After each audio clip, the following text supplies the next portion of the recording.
Hello, so today I'm going to do a video. Oh, hello. I do have a very needy dog next to me today, don't I? Yes. Today I'm going to do a video all about my tips on how to pass your driving test for the first time, because I passed my test about a week ago now, so I've had time to think and reflect, and I thought I'd share some helpful tips because I did a really quick video on TikTok and it got quite a few views. So yes, if you like this video, please like and subscribe, and let's get into it.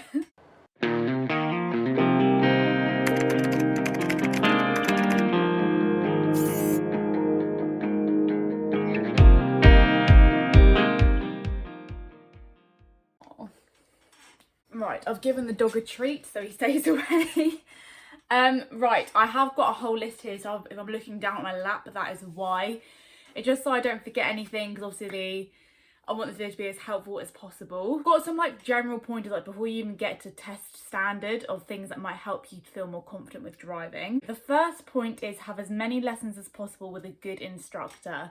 Now, if you've watched my previous driving video where I announced that I passed my test, I have had 6 driving instructors, which I know is extreme, but I think driving is a very personal thing. Oh my God, I'm so out of breath. Driving is such a personal thing, and you are spending one-on-one time with that instructor. So if you don't get on with them, or you don't agree with their teaching style, you're not going to get very far. And as I said, I definitely learned this the hard way, and it's no problem at all if you need to change, because it's a lot of money driving lessons. Like my most recent instructor was £82 for 2 hours. So if you're spending a lot of money, you want it to be good quality teaching. So don't feel ashamed if a driving instructor isn't working, we're just not learning anything. Move on. And if you're wondering like, oh, do I need to change instructors? I think if you come away from a lesson either really upset or stressed, or you just come away thinking, I'm not learning, I'm not getting any better at this, definitely look into changing driving schools or instructors, because as I said, it could be the thing that makes your driving a lot better. The next one is getting your own car. I found my confidence absolutely rocketed when I got my own car, because when I got my own car, I could drive to work every day. So that was driving practice every day, which is so important.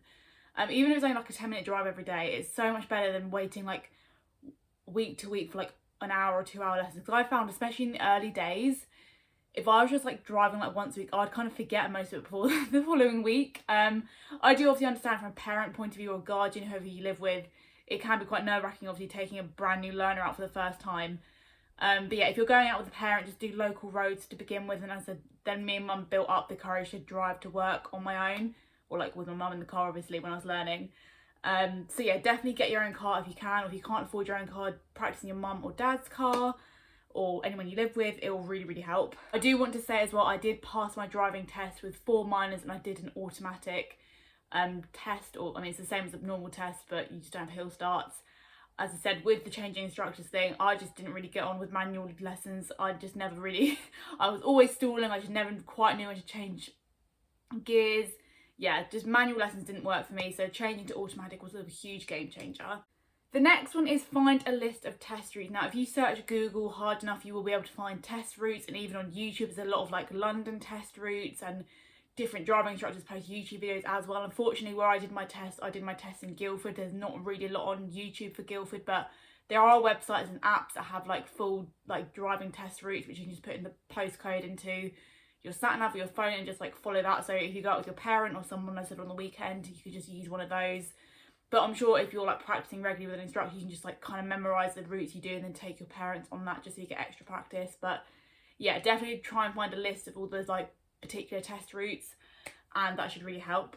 Although I will say that as a great tip, but on my test route I actually went down a road my instructor has never seen on a driving test. So as I said, there may be points in the test where you're like, I've never done this road before, but don't panic, it'll all be okay. But I'll talk about that a bit later. So as I mentioned about like driving instructors on YouTube, there's 3 channels I really enjoyed watching, or not so much like really enjoyed, but they really helped me.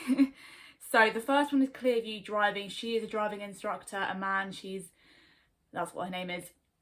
She's an instructor based sort of in the London area, like West London, and yeah, she does a lot of mock test videos, but also will do like videos on specific subjects like slip roads, roundabouts, like trickier parts of driving. And honestly, the weeks leading up to my test, I was watching her videos like every day, just because I found them so helpful. She'll like flash up on the screen if something goes wrong or something goes really well.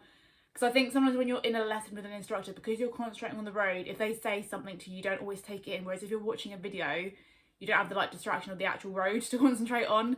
So yeah, I would really recommend, I said, Clearview Driving, Driving School TV. They have a lot of like good things around mindset towards driving lessons and driving tests. And then D&G Driving is based in Birmingham, I believe. So if you're not London based, really helped. But as I said, I did my test in Guildford, and all those channels aren't based in Guildford, but they're still really helpful. Last one for this section of the video is, if it doesn't matter if you can't park perfectly, just know how to correct it. I think this was a real turning point for my learning, because I just know when I first started learning, I would really beat myself up if I couldn't get a parallel parking first time, or I couldn't get in the bay quite straight.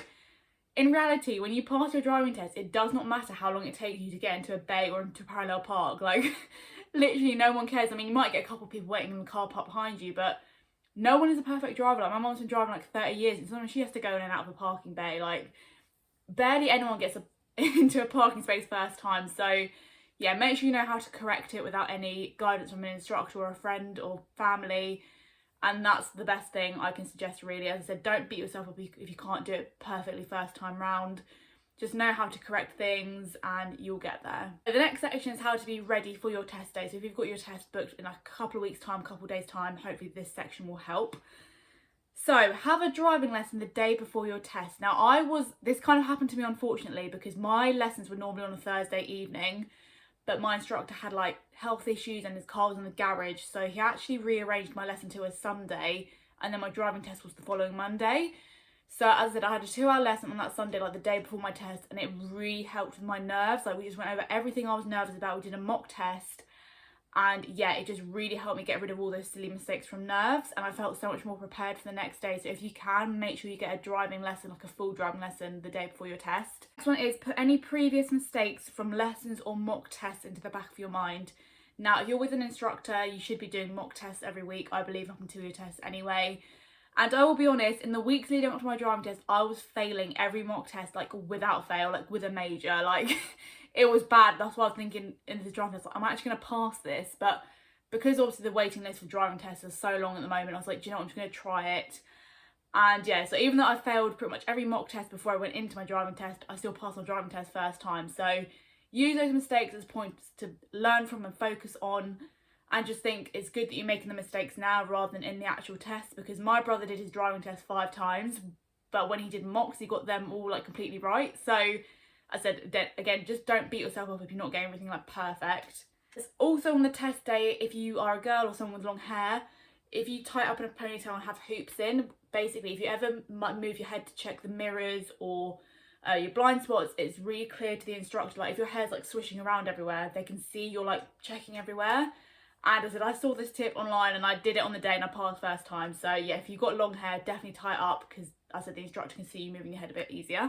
A lot of the time, driving instructors on your driving test day, they'll give you an hour lesson before the test, and in that hour, again, go over all your really weak points. So I did a few parallel parks. I did like, one of my main issues like before my driving test was like staying in the right lane. Sometimes I'd straddle them a little bit, or I wouldn't like indicate at the right time. So we just did like really sort of slightly difficult bits around my test area, and that really helped. Like some of the show me tell me, because I always used to forget, we went through all of those before the test, but none of them even came up. The 2 questions I got was like, tell me how you check the tyre pressure and how you check it, and like how you know what it should be. And then I was just got asked to put the windows down and up, like so easy. But as I said, I was really worried it's going to be like something under the bonnet or something more complicated. But yeah, as I said, you only get minors if you get those questions wrong, so it's not the end of the world, but I just wanted to know them in my head so I didn't like lose confidence. And what else have I put? So on the day, eat breakfast, meditate and stay hydrated. So you might be really nervous that you can't eat, but try and just get a banana in you or a piece of toast. Again, food and water really keeps the concentration. And I'll link down below the meditation I did. It was actually from Driving School TV for like driving test day. And it just helped chill me out and put me in the zone for driving. And yeah, obviously meditation is not for everyone, but it is a really nice calming activity to do before something stressful like a driving test. Next and final section is during the test. So when you are driving, you've got the examiner next to you. If any of these things happen, I hope these tips can help you. So the first one is check your mirrors and blind spots constantly. Now these are the things they can fail you on. If you are not checking your mirrors enough, or you miss a blind spot when you have to stop or pull away, that's an instant fail. I know someone recently who failed because he didn't check a blind spot after a manoeuvre. So again, make it super obvious, like literally like swing your head around, do what you have to do. Like, they will ask a couple of times in the test for you to pull up on the left. So literally every time I did that, like, I think I checked like both my blind spots twice just to show them I could like do that, and that I was really aware of my surroundings. And as I said, I didn't fail. So even if you think you're being really overly cautious, just do it anyway. It's good practice. And as I said, it's such a stupid thing you can fail on, but just always having them back in mind if you're changing speed, if you're changing lanes, if you're doing a manoeuvre, just constantly check mirrors and blind spots. The next one is don't panic if something goes wrong. Now, as I mentioned before, in the test, you will be asked to like pull up on the left a couple of times. They'll say, please pull up on the left somewhere safe. And that's usually somewhere which is not like on a driveway, not opposite a parked vehicle, or just basically somewhere you're not in the way. And so as I said, each time I always picked somewhere which wasn't opposite a car or like in front of a driveway or anything. And basically the first time I did that, I went down a really narrow road, and as I said, I went down a road my instructor has never seen before, and the road was quite narrow. So I think because that was in my mind, I pulled up really close to the curb, so if another car had to come, there was space. But by doing that, I scraped the wheel trim really hard against the curb, and I was like, oh my god, and it made such a horrible noise. I was like, oh my gosh, like I don't know if this is a fail, but I thought I can't change it now. I can't just like leave the car, I just need to continue. So yeah, as I said, I pulled up and then heard the noise, I was like, oh god, but I just checked everywhere around me and I moved off. I know there was kind of like a blurred line, like if you hit the curb, if it's a fail or not. And my instructor always told me it's okay if you just like clip the curb. If your wheel like fully goes up on the curb, that would be a fail. But I think, as I said, in that instance, I did just kind of like tap it or like almost crashed into it. But yeah, as I said, if you think something like that has gone really badly wrong, it might not be as bad as you think. Just carry on and try your best. The next one is the examiner will put you at ease. Now, I was really worried I was going to have a really horrible, strict examiner who was like really stern. But the guy I had actually, so we sat in the test room. So you might have, I think I've said this in my previous video where I spoke through the actual test day. So if you want to see like, or hear like how things unfold on the test day, definitely watch that video. But basically you sit in a waiting room, a bit like a doctor's surgery, and the examiner like comes out to you. And there was two examiners that came out at the same time, and they both seemed just really friendly. They said, oh, is this person here? Like, I hope you're all doing okay. Like, they did seem really like genuinely friendly. And so the first thing that you would do on a test is they'll do like the eyesight test where you have to read a number plate. So obviously that was all fine for me. And he said, look, I just want you to feel at ease, just like try your best. I want you to feel as relaxed as possible. And he said it'll be over really quickly. And that just really like put my mind at ease. And even during the test, we were talking about the Traitors TV program, we spoke about my dog. Like, it's really not as like intense as you think it might be. Like the first 10 minutes are a bit like weird, but as I said, I think if you have a chatty driving examiner, it does make the process a lot nicer. The next one is, oh yes, as I said, I've mentioned a couple of times in this video that my examiner or my instructor has never seen the test route. Now, it's completely your choice if you want your driving instructor in the back of the car with you. And I wasn't sure. I spoke about it with my mum, and she goes, it might be a good idea, it might put you at ease. And my boyfriend passed first time and had the instructor in the back of the car with him. And my dad's wife also, the time she passed, she had the instructor in the back of the car. So when I sort of heard these stories, I was like, do you know what? I can't lose anything by having the instructor in the back of the car. And like, I thought if I fail, at least he'll be able to see what I failed on. So the only thing that's kind of different, obviously the instructor will be in the back of the car with you, which is slightly weird at first, but the rules are they have to sit behind you and they can't talk to you or make any like sudden head movements or anything. Obviously because it could like be classed as cheating. So to be fair, once I was driving, I kind of forgot he was there because I couldn't see him in my vision. He didn't like talk to me or anything. So yeah, if you want that kind of extra kind of subconscious support, or you just want a bit of, as I said, if you think you might not pass first time, definitely have the instructor in the back of the car with you. As I said, it kind of helped him because he saw a new test route he's never seen before. So yeah, I said it's completely optional. Maybe if you don't get on with your instructor, you might not want them in the back of the car. But as I said, I've personally found it quite helpful, especially like in those first 10 minutes when I knew he was there. I was like, I'm going to be okay. This one is the show me questions. Don't lose control. So again, I know people who have failed because if they've been asked to say put the windscreen wash on or demist the car, they obviously press the buttons and then they lose control of the car a little bit. So again, make sure you know those buttons and functions well of the car. And if you're asked to do it on the test, make sure you're doing it down a really quiet road, but hold like a really firm grip on the steering wheel, just again so you don't lose control. Because during my mocks I was having that issue where I was like fiddling around down here but not holding onto the steering wheel properly. So yeah, definitely try and practice that. Next one is do manoeuvres slowly. So as I said, my instructor always said to me, he goes, it really doesn't matter how long it takes you to do something. He said, just take it slow, keep looking around, and yeah, just be wary of any dangers. And obviously, if you are doing a manoeuvre and a car is going past you, you have to stop. So yeah, I think the slower you move, the more aware of your surroundings you'll be. And as I said, I think if you do it slowly as well, you'll notice if it's going slightly wrong or slightly skew-if. So yeah, definitely do manoeuvres slowly and it should all go okay. Next one is keeping an eye on speed. Again, in my mocks, I had this sort of issue. I'd kind of go a couple sort of millimetres over this, I'd go a couple of miles over the speed limit. And then my instructor keeps saying, Kira, that would be a fail. So during the test, I literally almost constantly had my eyes on the speed, just so like I wasn't going over, because you don't always get fails for speed, but say if they catch you speeding like 3 times, that would count as a major because you're doing the same thing wrong a few times. So yeah, be really self-aware of your speed. Maybe imagine like driving with your nan in the car or something. Yeah, definitely be really aware of your speed. Next one is treat it like a lesson. So as I said, I went into the test with a mindset. Obviously I was a bit nervous. I was like, do you know what? It's my first ever test. It's rare to pass first time. Like at my at my test centre, only 41% of people pass within like a 3-month period. So as I said, it's really quite rare for people to pass first time. I think out of my friends and like my boyfriend, only 3 of them have passed first time. A lot of my family were like 2nd, 3rd time passes. So I said, I went into that first test thinking, do you know what, we're just going to treat it as like a mock and try my hardest. And I think that mindset really helped me relax. I didn't think it was like a big grand test. So I was like, do you know what, all I can do is try my best and show them that I have been learning to drive for over a year. And yeah, just as I said, try not to put yourself under so much pressure because it will just make the whole situation worse. So yeah, just go into it with a fairly relaxed mindset. Obviously it is a test, I understand it's stress, but just as I said, I think going into it thinking it's going to be a mock test.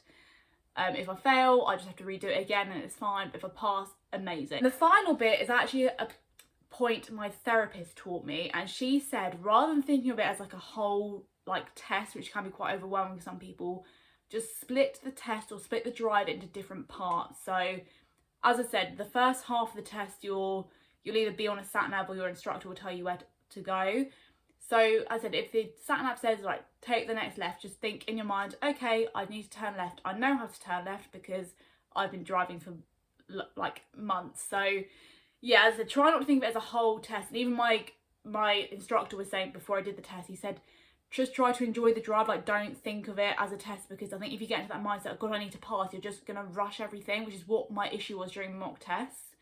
So when it came to the actual day, as I said, because I went into that mindset of I can do this, I'm just going to treat it like a mock and just show them what I can do, it really helped sort of break it down and relieve those nerves. So I said every time I was told to do a roundabout, I'd be like, right, I can do a roundabout, I've done this before. And then you move on to the next thing, like when it say take the next right, I'd be like, okay, I need to signal, manoeuvre and slow down. Like, so as I said, just really break a stressful situation down into small parts because it makes life a lot easier and less stressful. Yeah, those are all my tips on how to pass your driving test first time. I hope you found it helpful. If you've got any other questions, please let me know. Obviously, I know I did an automatic test, which some people might argue is easier to pass first time, but as I said, the content is all the exact same. You get the same manoeuvres. The only thing you don't get asked to do in an automatic car is obviously a hill start. But yeah, the manoeuvres I had were a emergency stop, and then I had to forward park into a bay at the test centre, and then I got asked to pull up on the left like twice. So yeah, that's all I had to do manoeuvre wise. And then I went on and off an A road, and yeah, that was kind of it. As I said, I did talk more about my test day in my previous video, but I thought it'd be better to do like all my tips in one video for those who are interested. So yeah, if you did like this video, please like and subscribe, and yeah, I'll see you in my next one. Bye.